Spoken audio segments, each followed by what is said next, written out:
All right, buckle up, everybody, because today's deep dive, well, it's going to take us down a path we haven't really explored before. Oh, sounds exciting. Yeah, it does, right? We're going deep into the world of Anastasia. Now, she claims to be from, get this, a hidden civilization. And she's got some, well, let's just say mind-bending wisdom to share. Hmm.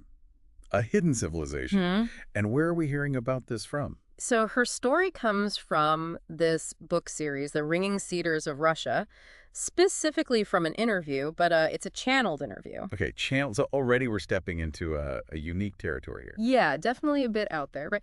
But even if it's, a little unconventional, the ideas, I gotta say, they're really fascinating. I'm intrigued. So Anastasia, she's not just telling some, made-up story, right? She actually critiques modern life and offers this whole different way of looking at the world, one that's all about nature and our potential as humans. I'm kind of a back to nature, hidden wisdom kind of vibe. Exactly. So let's unpack this, right? Who is this Anastasia, according to this channeled interview? Well, she says she's from a civilization that thrived, within the last 1,000 years. Mm-hmm. And get this, they had knowledge and technologies that we've totally forgotten. Lost to time. And here's where it gets even more interesting. She says this civilization, it collapsed. Corruption, outside pressure, the usual suspects. And the people who were left, they went into hiding.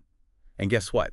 They're still around, existing alongside us, but hidden. Whoa, like a secret society with ancient wisdom. So, okay, before we go too far down this rabbit hole, we got to address the obvious, right? I mean, channeled information, how much can we really take at face value? Totally. Got to be skeptical, right? But even if we take it with a grain of salt, the ideas she talks about, they make you think. She talks about how disconnected we are from nature in modern society, all this isolation, feeling spiritually empty, addicted to technology. Right, and it's like, the more connected we are digitally, the more disconnected we are on a human level. Yeah, exactly. And she contrasts that with how her ancestors lived.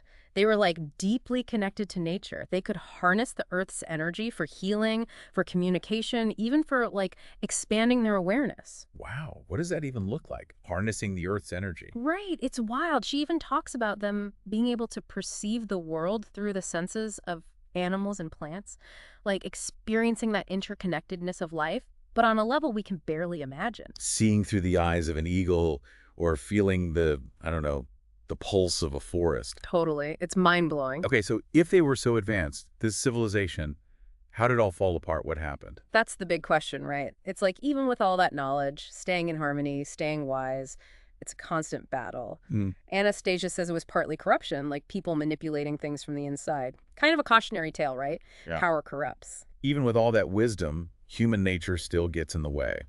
So, okay, we've strayed so far from this harmonious way of life, according to Anastasia. So how do we get back? What's the secret sauce? Yeah, how do we rediscover that connection? Well, Anastasia thinks the answer's in nature.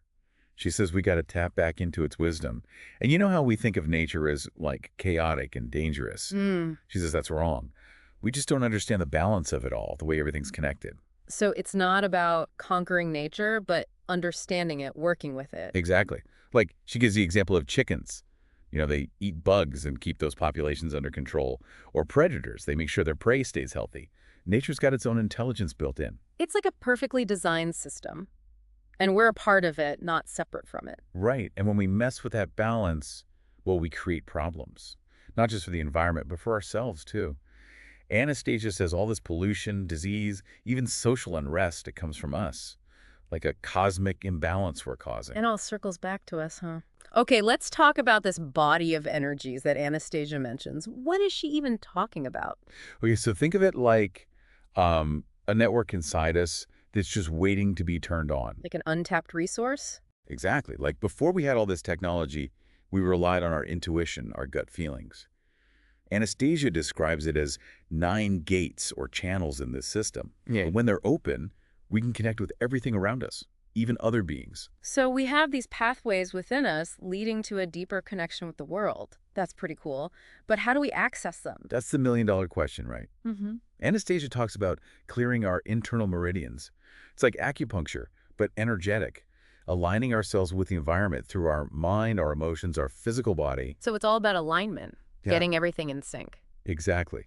And, when we do that, we can become more aware. She even talks about perceiving auras, sensing stagnant energies, feeling the flow of life force. Whoa, hold on. That's getting a little mystical, isn't it? Auras and life force. It is.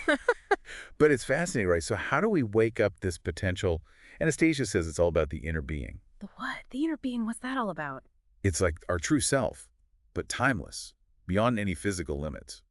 Okay. Kind of like a wise inner guide that we've forgotten about. Exactly. Like when a mother just knows her child's in danger, or you get that gut feeling that turns out to be right. That's the inner being at work. Interesting. So how do we tap into that? How do we listen to that inner voice? Anastasia says the key is stillness, not just in our minds, but like our whole being. Quiet the noise, and then, she says, the inner dimensions start to open up. And then, get this, the outside world becomes more like we can shape it with our will. Wait, are we talking like mind over matter here? Shaping reality with our thoughts? That's a question we're going to tackle head on when we get into Anastasia's views on consciousness. Mm-hmm. But before we go there, let's take a step back. Let's explore what Anastasia tells us about this lost civilization. What was life like there? What wonders did they have? Anastasia, she describes a society that's kind of like, I don't know, it'd be almost unthinkable to us today. Yeah, how so? So picture this, right? They had buildings, but not just any buildings. These things were intricate, like so detailed and complex. It makes you wonder what kind of tech they used to build them. Like more advanced than what we have now. Maybe, maybe. Anastasia, she claims they were cutting stone with water and electricity. And get this, decorating these buildings with gold, precious minerals, like, whoa. So not exactly living in the Stone Age, huh? No, not at all. And what's even more fascinating is, like, they didn't just specialize in crafts. They had these groups, like, dedicated to developing human potential. Seers, healers, even get this, material infusers. Think, like, alchemists. Oh, wait a minute. Specialized groups, like with the superpowers almost. Tell me more about that. Who were the seers? What could they do? Okay, so the seers, they were trained, like seriously trained to look into the future, see what's coming and send messages, but across like huge distances. And even, she says, they could influence what was going to happen. It's like, imagine a society where intuition and foresight were valued. Cultivated. Okay, so time travel, predicting the future. This is starting to sound like, I don't know, a sci-fi movie or something. Right, I know. But even if we like take it with a grain of salt, you got to wonder, right?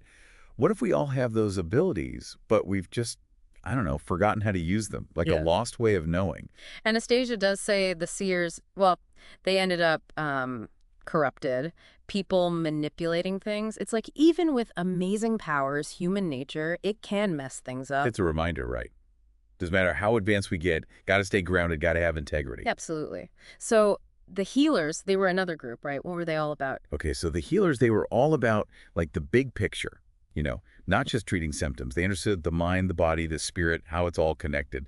Holistic. So not just fixing what's broken, but guiding people toward like a deeper understanding of themselves. Exactly. Self-reflection, helping people let go of stuff that was holding them back, healing on like every level, physical, mental, emotional, even spiritual. That's pretty amazing. Okay, so now for the group I'm really curious about.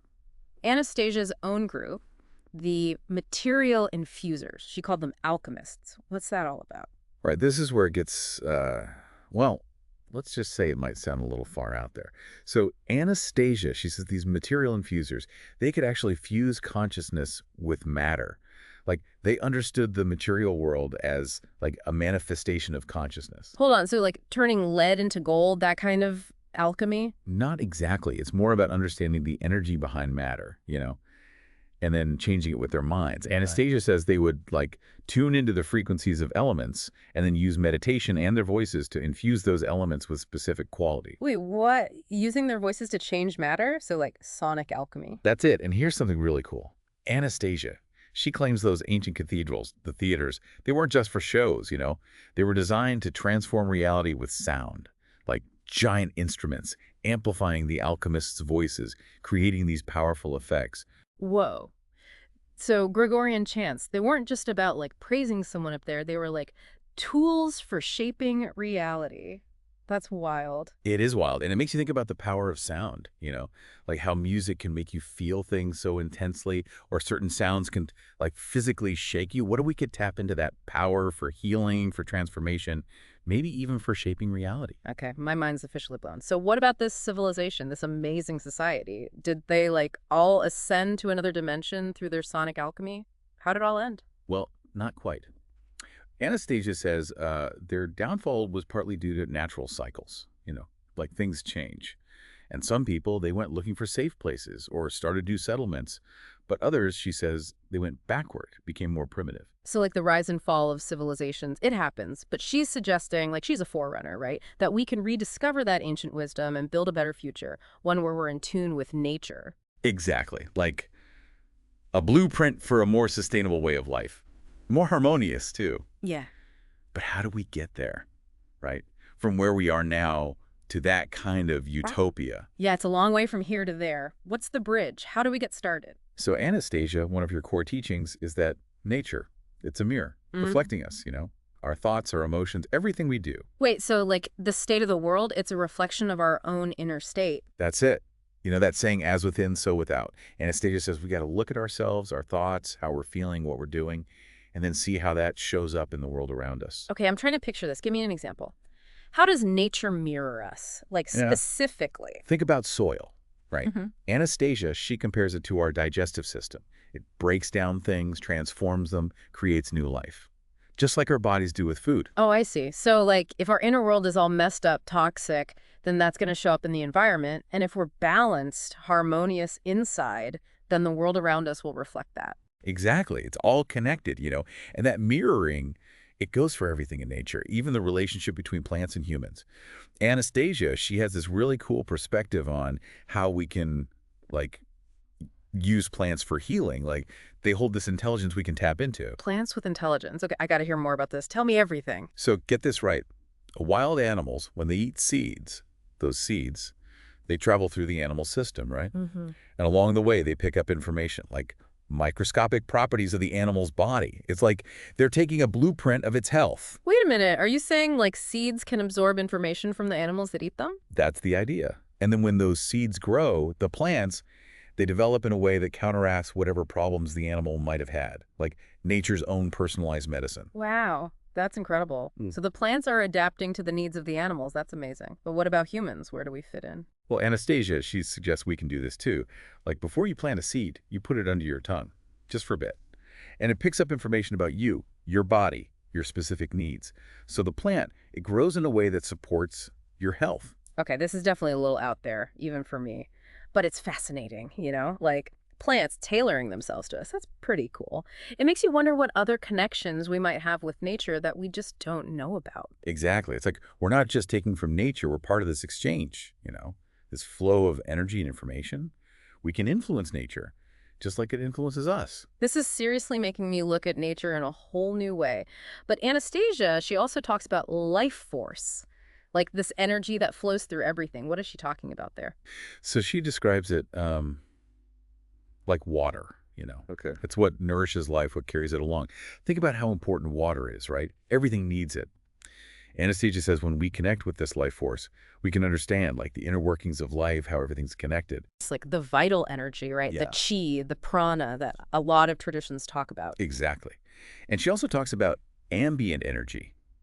This is the energy that gets created from doing things over and over, from shared beliefs, collective activities. It's like the vibe of a place, and it can be positive or negative. So the energy of a place is shaped by the people who are there, their thoughts, their action, like the energy version of you are what you eat, but for our environment. Right.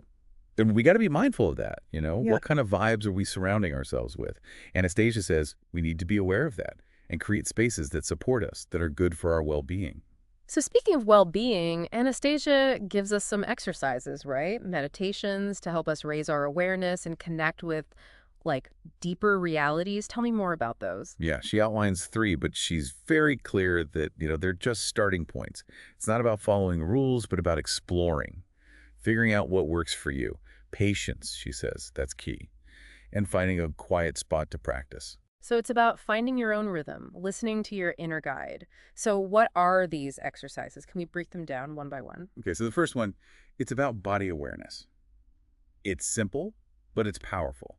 You find a comfortable position, close your eyes, and just bring your attention to different parts of your body. Just notice what you feel.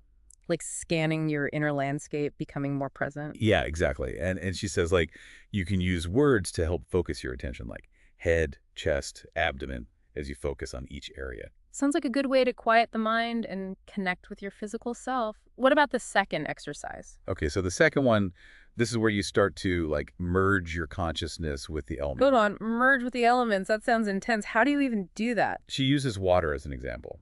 So you have a bowl of water, you ground yourself, take some deep breaths, and then you put your hands around the bowl. Okay, got it. So then what? Do you like try to imagine yourself becoming water? Not really. It's more about, like, feeling the essence of water.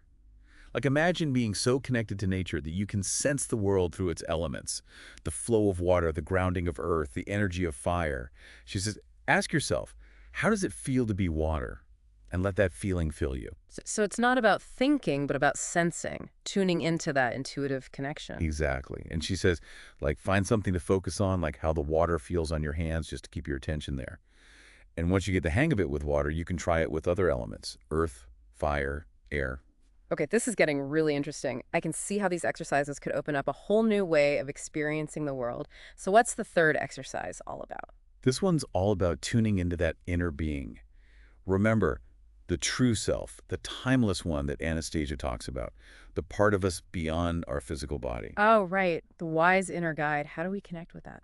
So she says throughout the day, pay attention to what you're doing and ask yourself, who's doing this? Is it your body, your mind, your emotions, or something deeper? So you're becoming aware of the observer, the silent witness behind all your experiences. That's it. And bring that awareness to everything, what you eat, how you feel, even your dreams. That sounds like a powerful way to shift your perspective, Yeah. tap into a different level of consciousness. Exactly. And Anastasia says when you anchor yourself in that inner being, that's where you find real strength, real guidance, real creativity. Okay, I gotta be honest, my head's spinning a little bit with all these ideas. It's a lot to take in. Anastasia's world, her teachings, they're definitely thought-provoking, to say the least. I hear ya.